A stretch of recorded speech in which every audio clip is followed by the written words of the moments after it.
Hello, welcome to Mild's Culture Plate.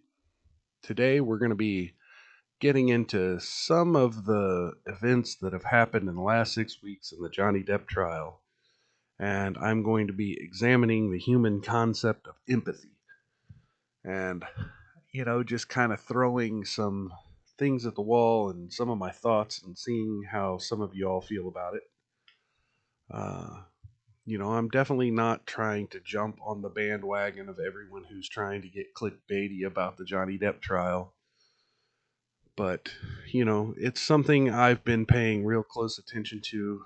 I was in a similar relationship to some of the things I've heard and went through some of the same situations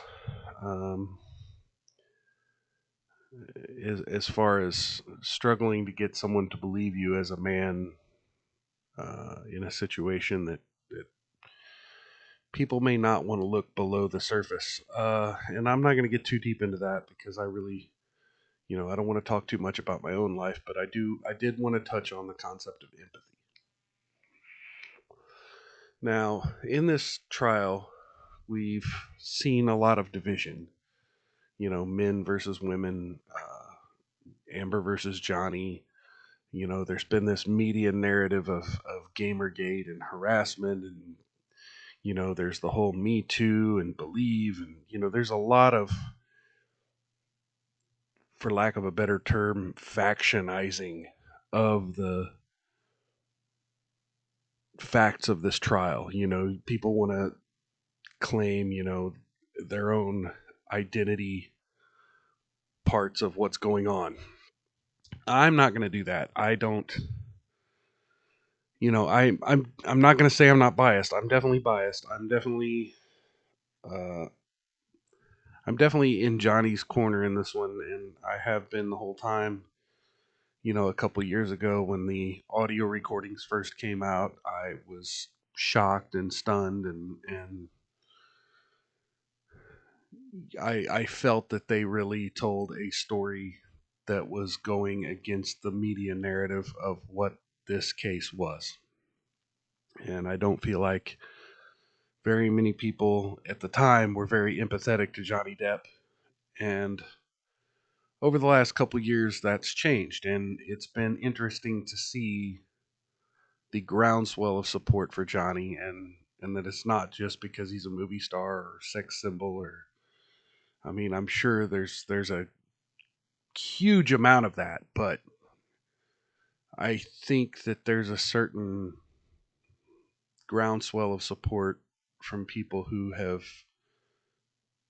looked at the case, looked at the evidence, and determined that he's not lying, and I think that's important. So this is why I want to talk about empathy. The whole Me Too movement has really taken a hit over the years because I think people have come to terms with the fact that, you know, everyone has the capability of lying.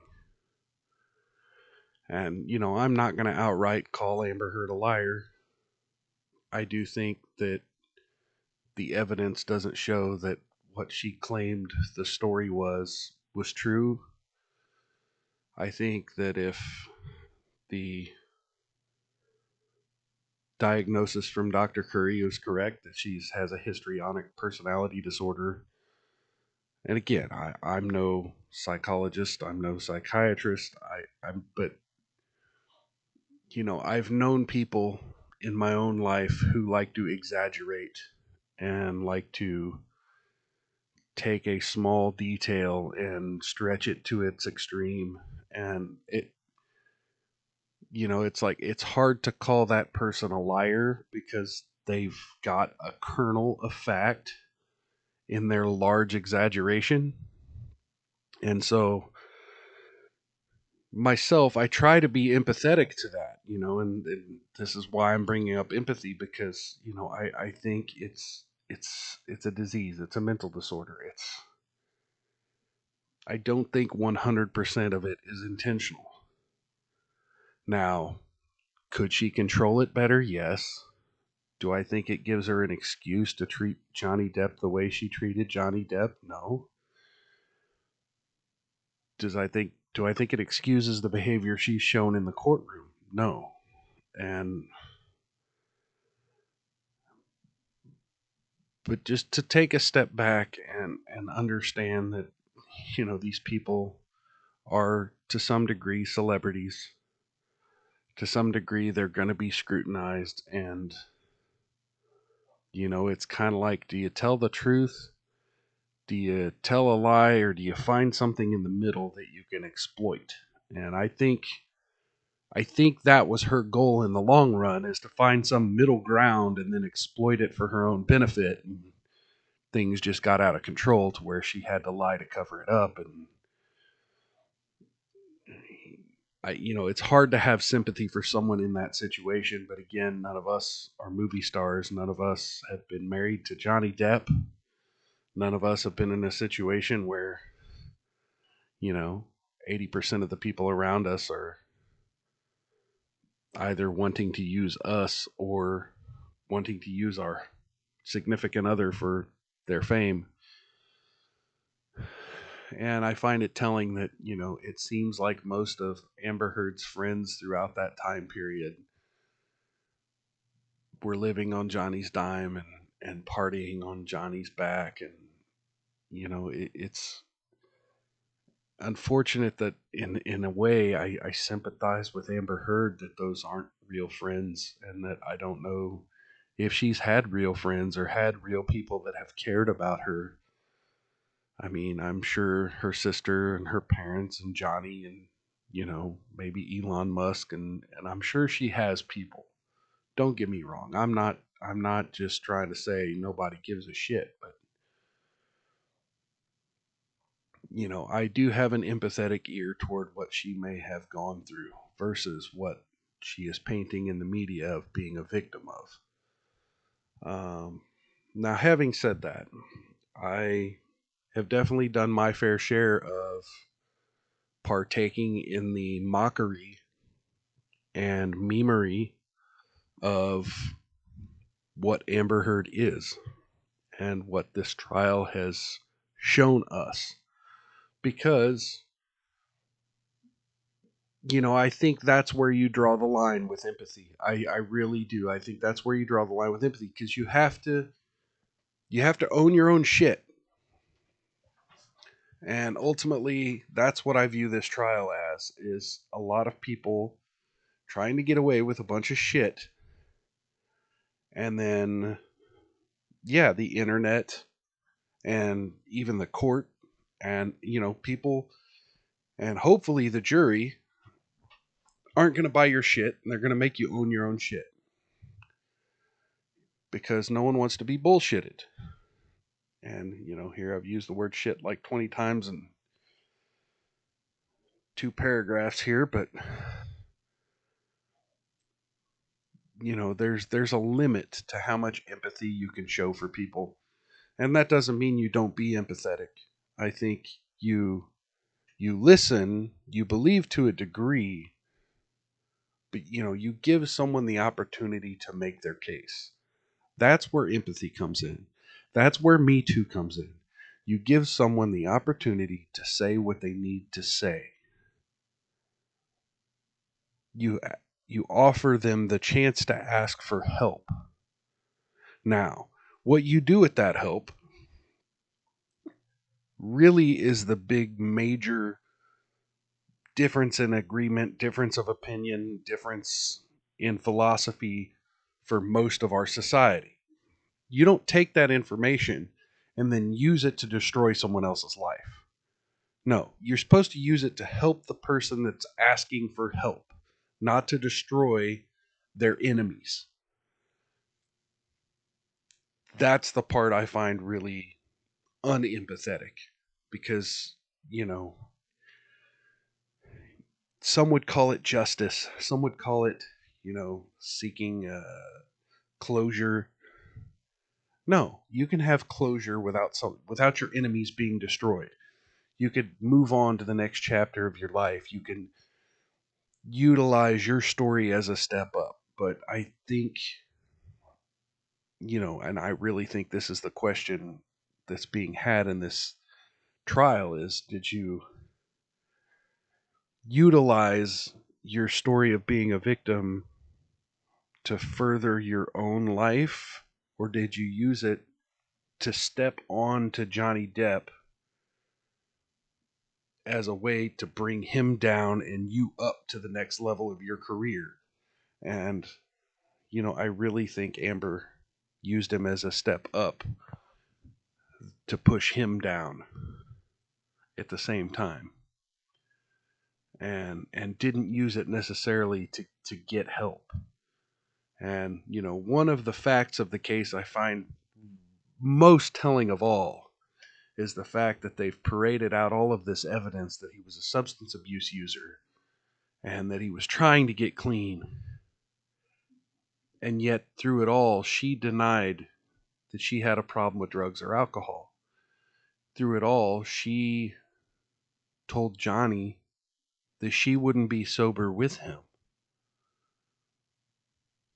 And so, all of the times on the stand where she said all she wanted to do was protect Johnny, like, you want to protect him, then be there with him and for him, and follow his journey as your husband.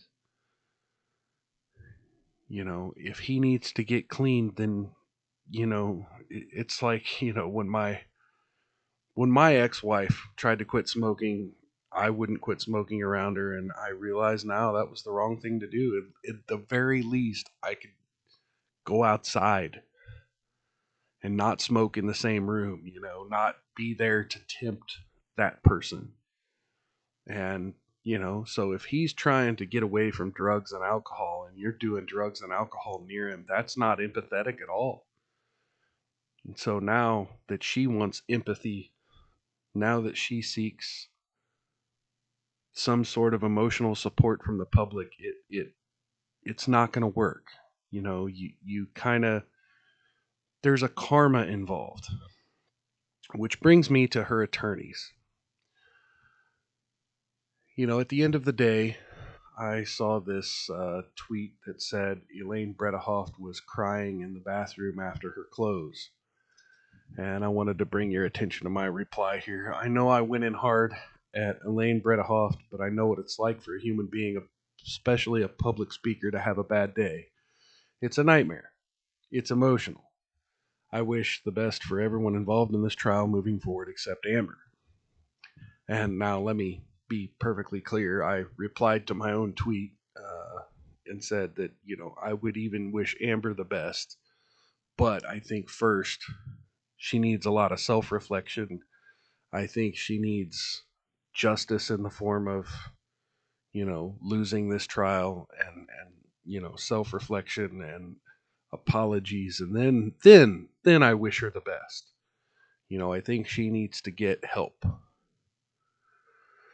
But anyway, I bring this to your attention because Elaine Bredehoft, I really don't know how much she, quote, deserved the mockery she's gotten over the past 6 weeks. You know, I've heard a lot of people say that she's like a top 20 defense attorney in the country and that she's a very capable attorney. And, I look, while I have sympathetic for her as a public speaker in a very public situation who had a couple of very bad days in a row and a lot of eyeballs on her, and that can be nerve-wracking and self-confidence destroying. There's a limit to the empathy that I have for her. I'm empathetic for what she's gone through. However, I think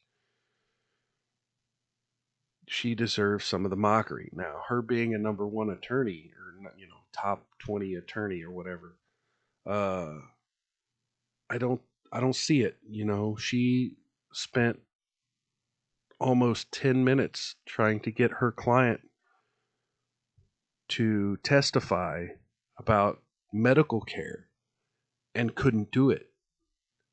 she flat out could not get the question out without either leading or hearsay.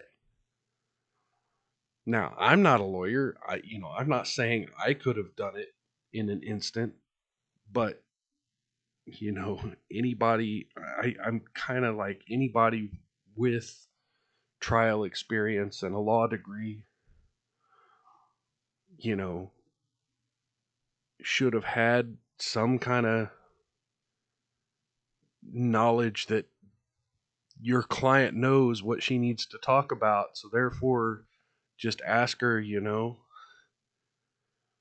did you seek medical care? Or, well, I guess that's a leading question too, but just tell me about medical care and let Amber do it. Now, granted, Amber goes off the rails. She starts doing her own hearsay, and it just,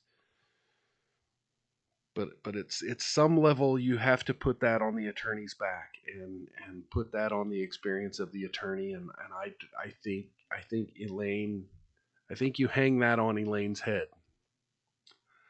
Additionally, she continuously mocked Johnny Depp's legal team.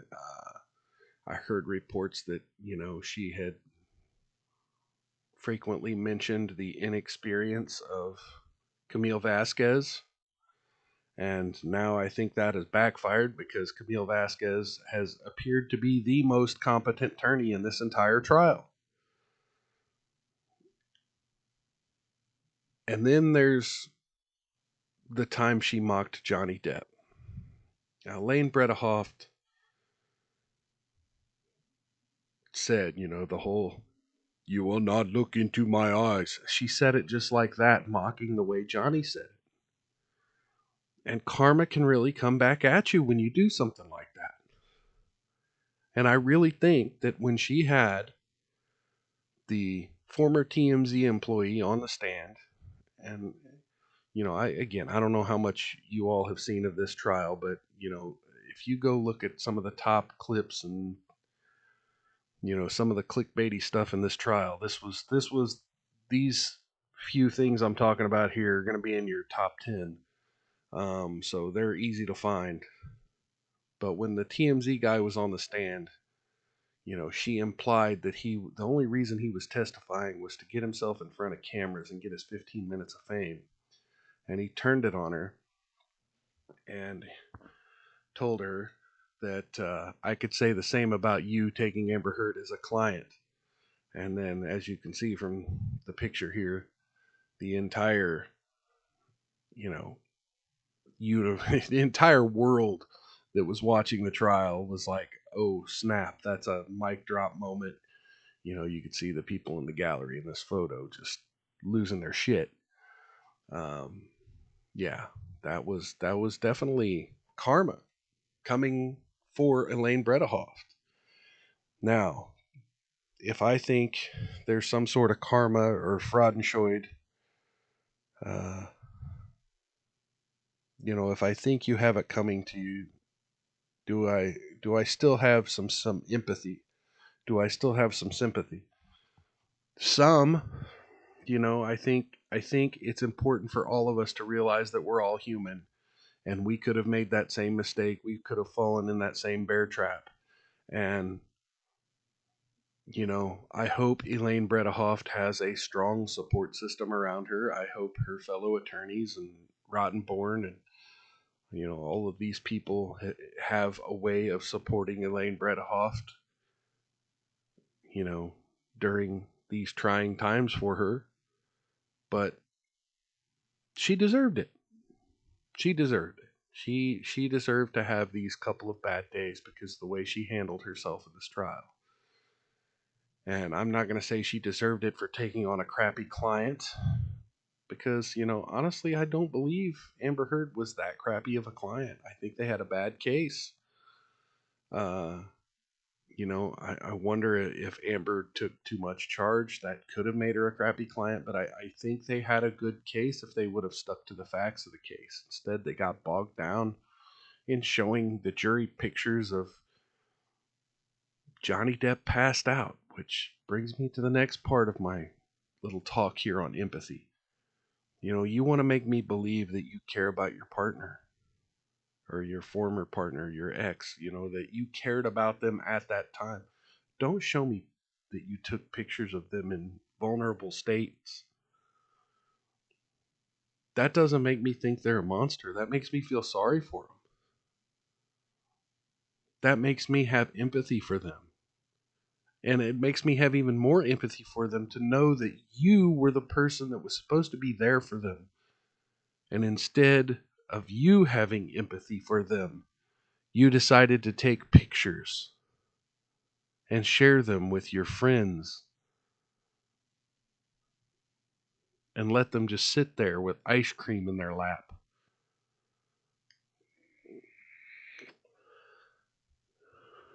And you want me to believe that you were afraid of this person. And then when asked about it, you're like, well, why should I have been afraid? You want me to believe this is a monster? No. The media has painted this. There've been a lot of media outlets who have brought up Gamergate and have talked about the mockery and harassment of Amber Heard and Elaine Bredehoft and tried to paint those who would participate in such mockery as unempathetic. And I'm here to say that, look at me. I have empathy for both of these women, but you know, you have empathy for them as human, but you also realize that as humans, sometimes you had a choice whether to make a mistake or not. And if you have made that mistake out of your own lack of empathy, or you have made that mistake out of your own hatred for another person, then yeah, you kind of have mockery and karma coming back at you.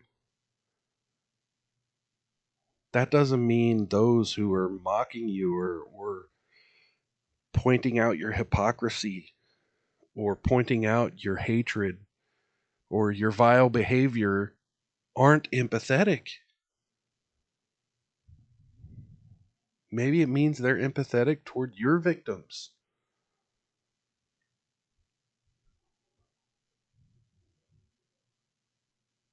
But no, the media is just going to continue to paint people as online harassers and talk about death threats that we, the public, are never going to get to see and make comparisons to Gamergate because, 6 years ago, something important happened somewhere that somebody got ridiculed for. And even though that person had their own Me Too allegation where they were making false allegations, which it has been shown via their Twitter timeline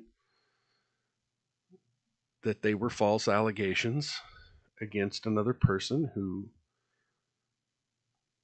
committed suicide. Their own hatred for somebody drove them to kill themselves. That's a lack of empathy. And so, again, bringing up Gamergate because Gamergate all started because of harassment towards this one person. Well, I can't be empathetic because you had a lack of empathy. So here we are. We have a media narrative that all of us Johnny Depp fans, and I'm not even a Johnny Depp fan, I just took his side on this because I'm empathetic. All of us who have empathy for Johnny Depp, who have mocked or ridiculed Amber Heard or Elaine Bredehoft, we're part of the new era of Gamergate. We're part of the new conspiracy against women or the new conspiracy against weaker people, and we're all unempathetic. No. I reject it. And I hope you all do too. Uh, the more and more I think about this, the more and more I am empathetic toward everyone involved. Bredehoft, Amber, Rottenborn, but most importantly, Johnny. You know, I can only imagine what it would be like to have Rolling Stone, USA Today, People Magazine, the Washington Post, plaster had the UK Sun, the New York Post, plaster that you're an abusive person when you do the kind of things Johnny does with Disney and children's hospitals. And, you know, you try to be a good person, and this freaking media wants to literally paint you as the worst of the worst when I think I think that goes to show that our media is filled with the worst of the worst because they go along with it. They try to paint these narratives and they don't do their due diligence to figure out whether or not they're true or not. And you know, unfortunately, these defamation lawsuits are harder and harder to do against news outlets because they frequently paint these things as opinion. It's disgusting. It's disgusting, and that's where we've reached in society. Such a lack of empathy that these things are allowed to go on and continue. And, you know, my only hope is that you, me, and everyone else who can see through bullshit on the internet and in real life just say, no, no, that's not true. And we'll go on Twitter and just say, no, fuck you, and leave it at that. So anyway, those are my opinions. Feel free to leave a comment if you disagree with me. If you think that my empathy is stretched too far or my empathy is stretched too thin, just let me know. I mean, you know, we can have a dialogue. You know, I'm always willing to have a conversation with anybody, and you know, we can chat it up on Twitter. Uh, but yeah, so leave a comment below. If you like the video, give me the thumb. Click that little thumb right there. Subscribe, and I'll try to do some more of these where I talk about concepts of just being a good person and relating it to current events in the world. Um, so yeah, subscribe if you want more videos like this. Click the bell for notifications if you want to be notified the rare time that I do upload a video, which I'm telling you, I'm gonna try working on doing this more often and knocking more frequent content out and growing this channel. Uh, Another thing, if you know somebody that needs to hear this message about empathy, that maybe you see aren't thinking about things in this way, feel free to share this video with them. So, you know, like, share, subscribe, give me a thumbs up, click the bell for notification, and I'll see you next time. Peace.